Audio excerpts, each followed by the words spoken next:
योग साधना की और निर्वाण प्राप्त कर यहाँ की मिट्टी के कायम हो। इसका एक और प्राचीन नाम है मृगदा, यानी झेलने का। यहाँ जो हॉर्न में हर तरफ कुलांचे मारते हिरण नजर आते थे।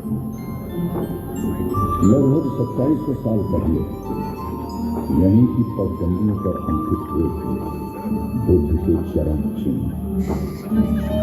तथागत के चरण स्पर्श से तीर्थ बन गई थी सारनाथ की ये पुण्य था। इस स्थान से जहां आप बैठे हैं, बुद्ध ने अपना पहला धर्म उपदेश किया और शुरुआत की एक नई विचारधारा की जो आज भी मानव जाति के लिए सार्थक है। तो चलिए इतिहास के पन्ने को पलटें, यहाँ की गूंजती आवाजों को सुने और बुद्ध के कथन को अपने जीवन में उतारें।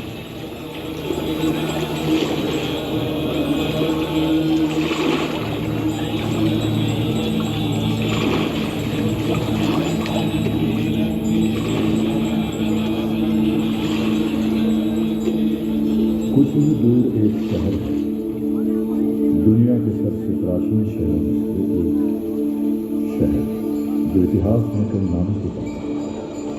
सबसे पहले काशी, फिर बनारस और अब वाराणसी।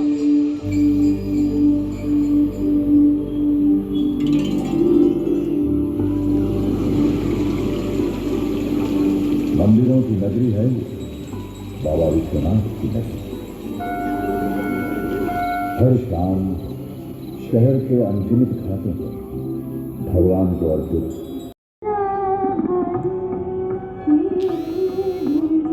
यहाँ कई प्रसिद्ध संगीतकारों ने जन्म लिया और पलेगा।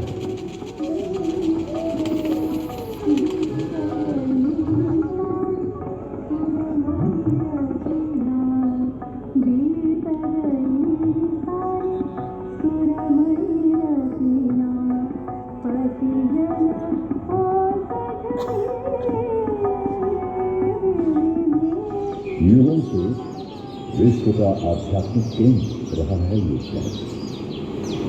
1916 में स्थापित बनारस हिंदू विश्वविद्यालय एशिया के सबसे बड़े विश्वविद्यालय के रूप में प्रसिद्ध है।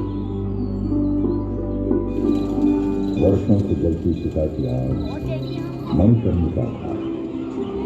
मान्यता है यहाँ काशी शरीर का दाह संस्कार करने से मोक्ष की प्राप्ति है।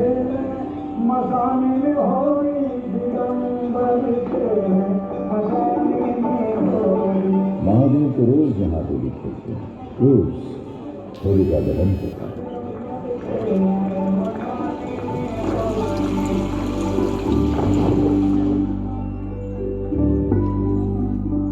जिंदगी से धड़कती उमंगों से जोड़ी ये कलियां यहीं तो बता करती थी कबीर, बसे थी तुलसीदास।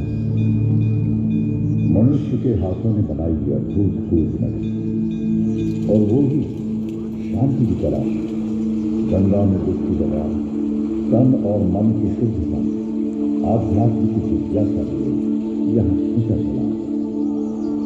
वाराणसी सिर्फ एक प्राचीन नगरी है, मनुष्य और उसकी श्रद्धा का इतिहास है। ये शहर कैसे बसे, इनको बनाया किसने? उन्होंने इन शहरों का, राज्यों का निर्माण किया है। कुछ शासक जो इतिहास के गलियारे में खो गए और कुछ जिन्होंने इतिहास में अपनी जगह बनाई। कुछ ऐसे जिन्होंने क्षत्रिय वंश, एक ऐसे राजकुमार की कहानी जो जन्मा तो राजघराने लेकिन सुख सुविधा और राजसी जीवन को त्याग आम मनुष्य के जीवन को सुधारने एक आध्यात्मिक पथ पर निकल गया। कई वर्षों पहले एक शासक राजा शुद्धोधन और उनकी रानी माया देवी के परिवार में पुत्र ने जन्म लिया। ये बालक किसी महल में नहीं बल्कि एक उपवन में पैदा हुआ, लुम्बिनी उपवन। एक राजकुमार ने जन्म लिया। उसके चेहरे पर पड़ रही सूरज की रोशनी उसे एक अलौकिक चमक दे रही। शायद ये कोई संकेत था। ग्रहों की स्थिति समझकर ये धारणा बनी कि ये बालक या तो एक महान राजा बनेगा या फिर एक आध्यात्मिक गुरु। बालक का नाम सिद्धार्थ रखा गया। राजा शुद्धोधन चाहते थे कि राजकुमार समय आने पर वंश को आगे बढ़े और एक महान राजा बने।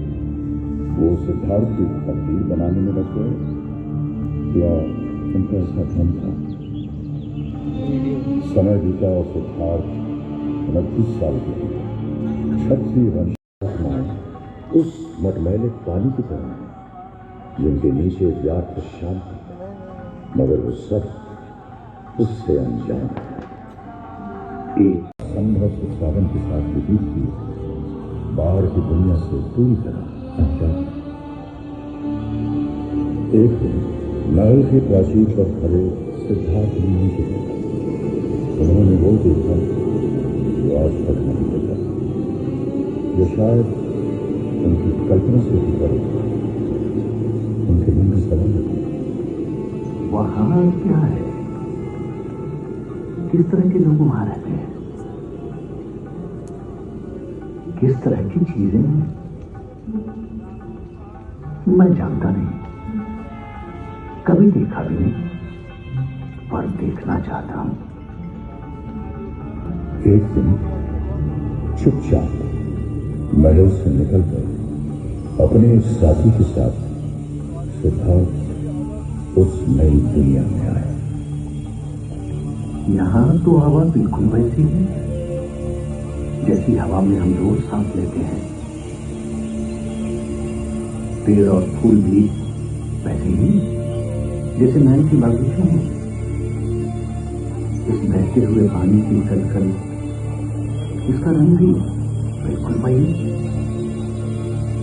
राजकुमार को एक बीमार आदमी दिखाई दिया। सिद्धार्थ विचलित हो गए और अपने मित्र से पूछा, ये आदमी ऐसा क्यों दिख रहा है? राजकुमार, ये आदमी स्वस्थ नहीं है, बीमार है। कुछ आगे बढ़े, उन्होंने एक बूढ़ा आदमी देखा। इस आदमी की ऐसी अवस्था क्यों? इसकी उम्र हो चली है राजकुमार, काफी उम्र हो गई। आगे जाकर एक व्यक्ति का मृत शरीर देखा। ये व्यक्ति ऐसे क्यों पड़ा है? साथ बैठे लोग ये क्या कर रहे हैं? इस व्यक्ति का जीवन शेष हो गया राजकुमार। साथ बैठे लोग उसके परिवार के सदस्य हैं, शोकाकुल हैं, वेदना में। जिन लोगों को मैं जानता हूं, जो मेरे परिवार के सदस्य हैं, महाराज, मेरे पिता, परिवार के अन्य लोग, वो मेरे दोस्त जिनके साथ मैं बड़ा हुआ हूं, क्या सभी के साथ यही होगा? सबके साथ?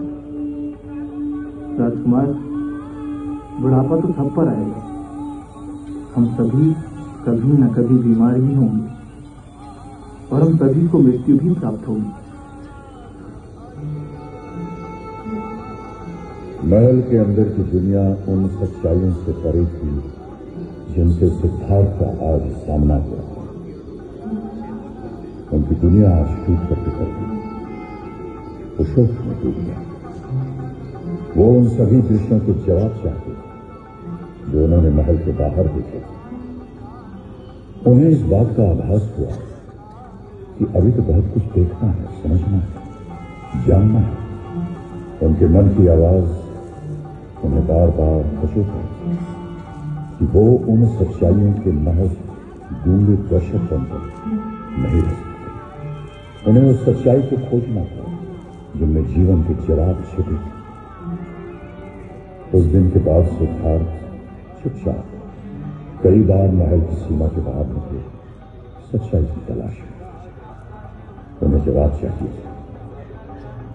अपनी ऐसी ही एक यात्रा के दौरान सिद्धार्थ ने एक साधक को देखा जो गहरे ध्यान में लीन थे। उसकी आंखें धीरे से खुली और सिद्धार्थ की आंखों से मिली। उनके विचार जुड़े। सिद्धार्थ को उसकी क्षण एहसास हुआ कि जो उत्तर वो बाहर खोज रहे थे वो तो उनके भीतर ही थे। उनके स्वयं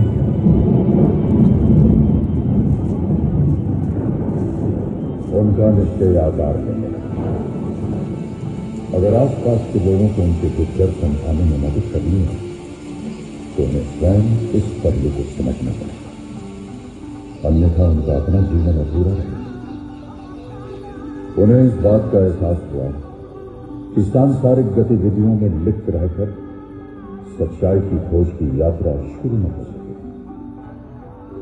उन्हें अपने वर्तमान जीवन की सुख सुविधाओं, रिश्तों, महल की चार दीवारी त्यागना होगा। एक रात सिद्धार्थ चुपचाप अपनी पत्नी, पुत्र और महल को छोड़कर विलासिता और सुखों से भरे जीवन को त्याग कर एक साधक बन गए।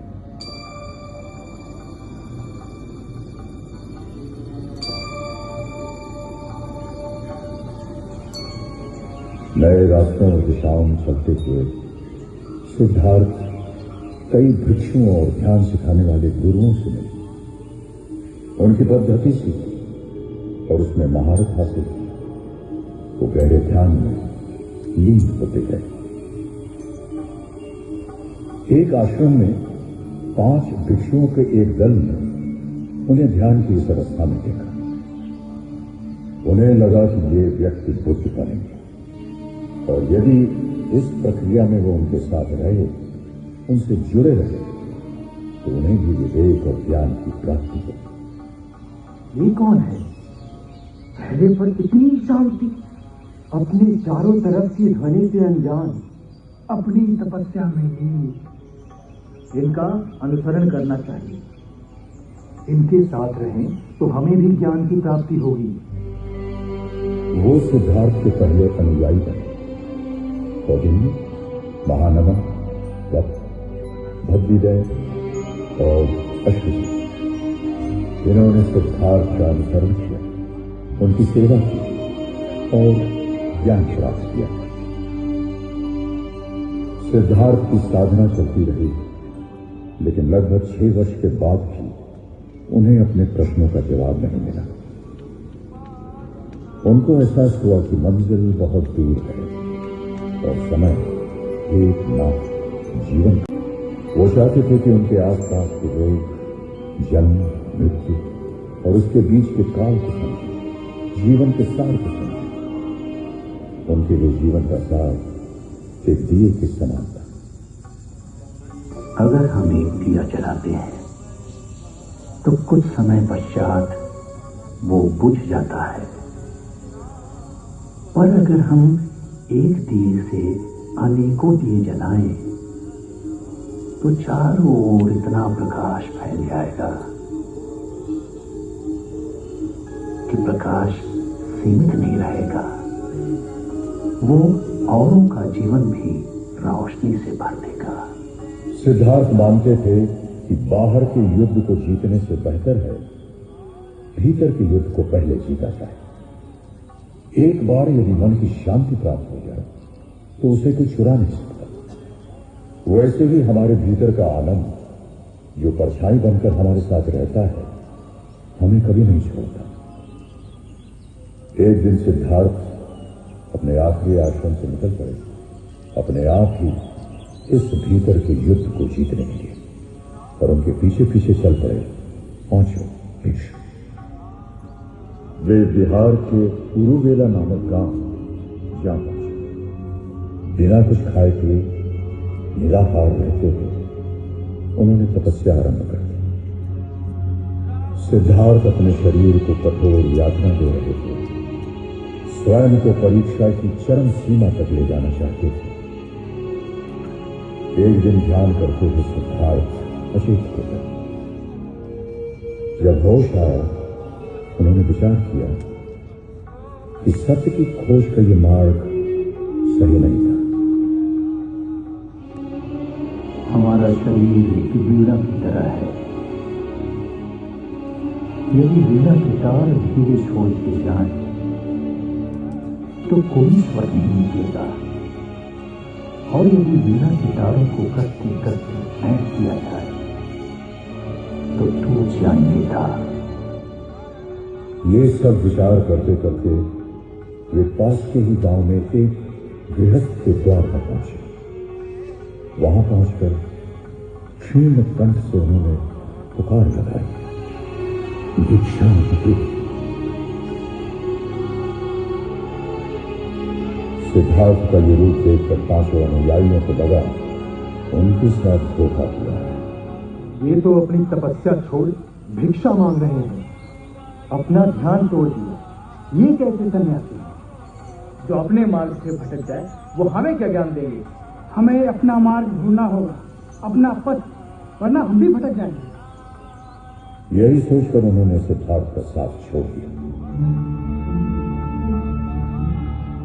और उधर सिद्धार्थ ने निरंजना नदी के किनारे एक पीपल के पेड़ के नीचे अपनी तपस्या और साधना का क्रम दृढ़ संकल्प से शुरू किया। चाहे काया कंकाल हो जाए, शरीर का खून सूख जाए, जब तक ज्ञान की प्राप्ति नहीं होगी मैं इस स्थान से नहीं उठूंगा। अंततः लगभग 40 दिन बाद पूर्णिमा के दिन सिद्धार्थ की रूपांतरण का क्षण आ ही गया। उन्हें आत्मज्ञान प्राप्त हुआ। वे बुद्ध थे। वो पीपल का वृक्ष आज बोधि वृक्ष के नाम से और स्थान बोध गया के नाम से जाना जाता है। बुद्ध सोचने लगे कि वो इस अलौकिक ज्ञान का प्रसार कैसे करें। कौन उनके इस ज्ञान को समझने के लिए पूर्ण तैयार है। उनका ध्यान उन 5 भिक्षुओं पर गया जो उन्हें छोड़कर जा चुके थे। बुद्ध निकल पड़े सारनाथ की ओर। यात्रा और ध्यान करते हुए बुद्ध सारनाथ पहुंचे। बुद्ध के कदम रखते ही वहां का सारा वातावरण मानो निशब्द हो गया। जो बुद्ध को साधना भ्रष्ट समझते थे वो बुद्ध के चमकते चेहरे की अनोखी आवाज देखकर विनम्र हो गए। कौटिन्य, महानंद, वक्त, गंभीर और अश्वती बुद्ध अपने इन 5 पुराने शिष्यों को उस स्थान पर मिले जो आज चौखंडी स्तूप कहलाता। उन 5 भिक्षुओं को एहसास हुआ कि बुद्ध के कृतियों को गलत समझना उनकी एक भारी भूल थी। उन्होंने बुद्ध के चरण पकड़ा और उनका आदर सत्कार किया। बुद्ध मुस्कुराए और अपने शिष्यों की जिज्ञासा भांप कर अपना पहला धर्मोपदेश देने के लिए इस परिसर के उस स्थान पर बैठे जहां ये विशाल काय धम्मेक स्थित बना हुआ है। अपने आध्यात्मिक यात्रा के दौरान मैंने जीवन की 4 सत्यों का अनुभव किया। मैंने इस मूल सत्य को जाना कि जीवन मरण का चक्र दुखों से घिरा है। दूसरा सत्य ये कि इन दुखों का कारण हमारी तृष्णाएं या इच्छाएं हैं। तीसरे सत्य ने एहसास कर पाया कि इन इच्छाओं को त्यागने से जीवन के दुखों से मुक्ति मिलेगी। त्याग करने के लिए अपने आप को पीड़ा देने की जरूरत नहीं, सिर्फ अष्टांग आदर्शों वाले मध्य मार्ग को अपनाना होगा। यही वो चौथा सत्य है जिसे मैंने समझा, अपनाया और मोक्ष प्राप्ति की लक्ष्य की ओर चल दिया। बुद्ध कुछ दिन यही मूल गंगकुटी विहार में रहे। बुद्ध की शिक्षा बहुत साधारण थी। वे जीवन की तमाम समस्याओं को बड़े साधारण तरीके से सुलझाते थे। एक बार एक औरत अपने बेटे का मृत शरीर लेकर उनके पास आई और बोली, इसे जीवित कर दीजिए प्रभु, मेरे पुत्र को जीवित कर दीजिए, जीवित कर दीजिए। अवश्य कर दूंगा, पर इसे जीवित करने के लिए किसी एक ऐसे घर से सरसों के दाने लाने होंगे जहां कभी किसी की मृत्यु ना हुई हो। ये संभव नहीं था, क्योंकि मृत्यु जीवन का एक ऐसा सत्य है जिससे कोई बच नहीं सकता। ये बात औरत को समझने में देर नहीं लगी। एक बार एक किसान उन पर गालियां बरसाने लगा। थोड़ी देर बाद किसान थक गया, पर बुद्ध न तो विचलित हुए न ही नाराज। किसान रोने लगा और उनसे पूछा, मैं इतनी देर से तुम्हें गालियां दे रहा हूं, तुम्हें क्रोध नहीं आया? मेरे भाई, मैंने तुम्हारी गालियां स्वीकार कहां की? वो तो तुम्हारे पास ही है, तो मुझे क्रोध क्यों आएगा? क्रोध हमारा नहीं है, ये हमारी कोई मदद नहीं करता। ये हमारे मन की शांति नष्ट कर देता है। हमारे अंदर विचारों का, भावनाओं का कितना ही तेज मंथन हो, इसके स्थिर होने पर पता चलेगा कि पीछे एक ठहराव है, एक अलौकिक शांति।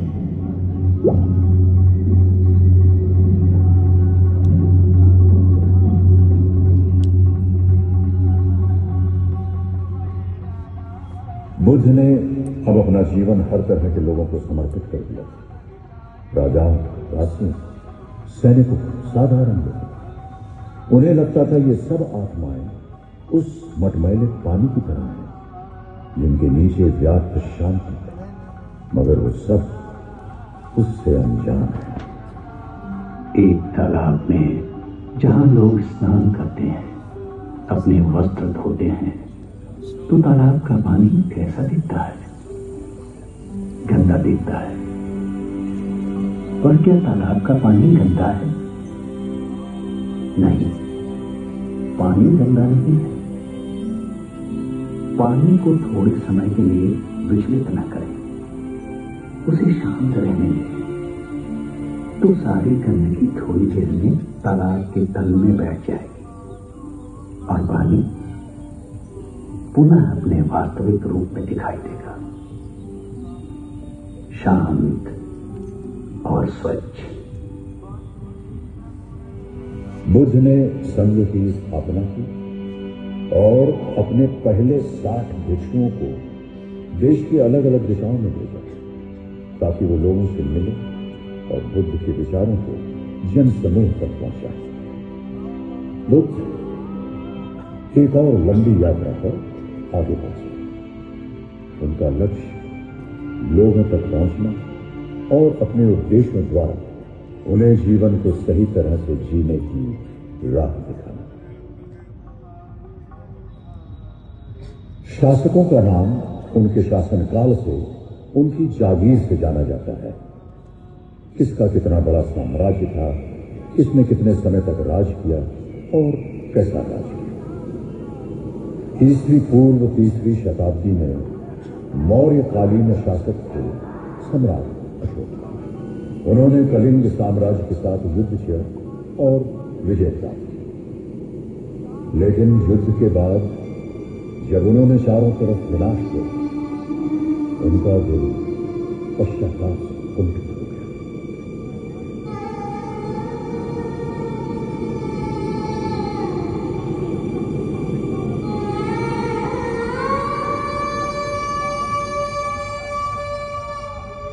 इतना विध्वंस, इतना विनाश अब और नहीं। अब युद्ध नहीं। सम्राट अशोक के संवेदनशील हृदय ने अहिंसा, करुणा और मैत्री का धर्म, बौद्ध धर्म स्वीकार किया। उपासक बनकर उन्होंने धर्म प्रचार का कार्य आरंभ कर दिया और सारनाथ में बुद्ध से संबंधित कई स्मारकों का निर्माण करवाया। बाहर से जब आप यहाँ के इस प्रांगण की तरफ बढ़ते हैं, तो थोड़ी दूर पर स्थित विशालकाय धर्मेक स्तूप आपकी नजरों से अलग नहीं होगा। इस स्तूप का मूल निर्माण सम्राट अशोक ने ही करा,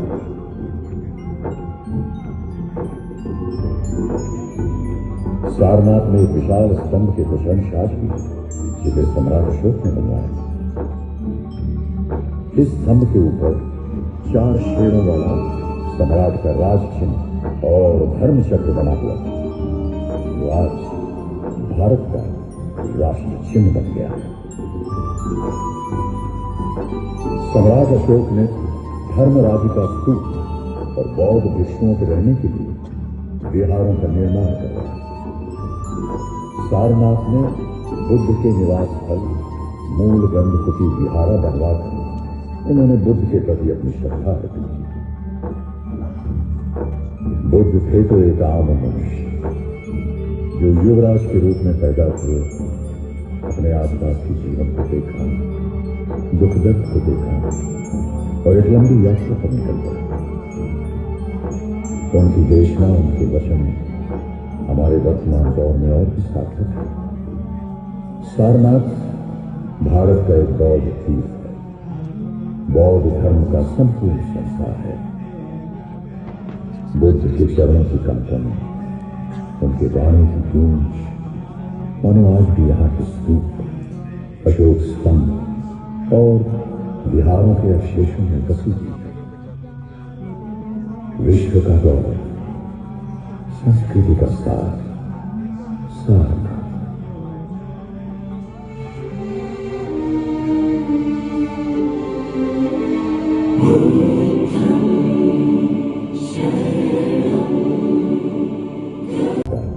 राष्ट्र चिन्ह बन गया है।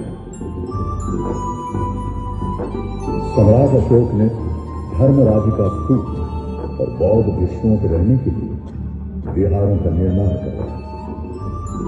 सारनाथ में बुद्ध के निवास स्थल मूल गंधकुटी विहारा बनवाकर उन्होंने बुद्ध के प्रति अपनी श्रद्धा अर्पित की।